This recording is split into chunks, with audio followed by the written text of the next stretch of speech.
அப்படி ஒரு மனுஷனை இந்த காலத்துல பார்க்கறது ரொம்ப கஷ்டம்மா.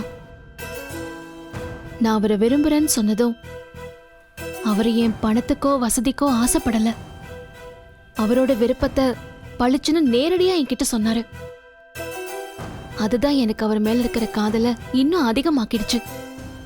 அனு, நானும் சரி உங்க அப்பாவும் சரி உன்னோட விருப்பத்துக்கு எதிரா நாங்க இது வரைக்கும் எதுவும் செஞ்சதில்ல, இனியும் செய்ய போறதில்ல. நீ சண்முகத்தை கல்யாணம் பண்ணிக்கிட்டா என்னென்ன சாதக பாதகம்னு உனக்கு நான் தெளிவா எடுத்து சொல்லிட்டேன். அதுக்கப்புறமும் நீ அவனை தான் கல்யாணம் பண்ணிப்பன்னு சொன்னா எங்களால அதை மறுக்க முடியாது. அம்மா, நான் எல்லா விஷயத்தையும் நல்லா யோசிச்சு தான் இந்த முடிவுக்கே வந்திருக்கேன். நீங்க எனக்கு முழு சுதந்திரம் கொடுத்திருக்கீங்க. நான் ஒரு போதும் அந்த சுதந்திரத்தை தவறா பயன்படுத்தினதே இல்ல, இனியும் பயன்படுத்த மாட்டேன். என்ன நீங்க நம்பலாமா? நீ நல்லா படிச்சவ, விவரம் தெரிஞ்சவ.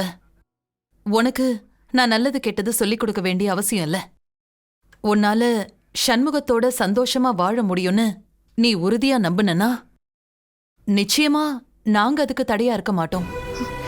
மா, தேங்க்ஸ்மா, ரொம்ப தேங்க்ஸ்மா.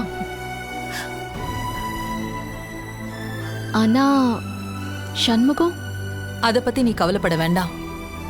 நானும் உங்க அப்பாவும் சண்முகம் வீட்டுக்கு போய் முறைப்படி பேசுறோம். பெரியவங்க எடுத்து சொன்னா சண்முகம் நிச்சயமா புரிஞ்சுக்குவான்னு எனக்கு நம்பிக்கை இருக்கு. நான் நினைக்கிறது நடக்குமாமா? கண்டிப்பா நடக்கும்.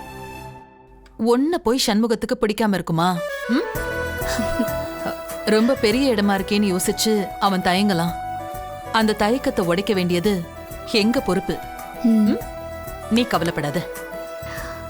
மா, உங்களை மாதிரி பேரண்ட்ஸ் கிடைச்சதுக்கு நான் ரொம்ப கொடுத்து வச்சிருக்கணும்மா.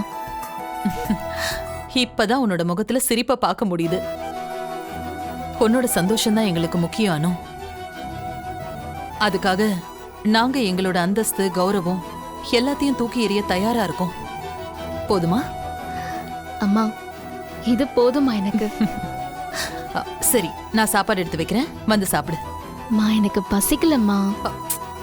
இதானே வேண்டாங்கிறது. ஒழுங்கா வந்து சாப்பிடு. சரிம்மா, நான் வரேன், நீங்க போங்க. ம்.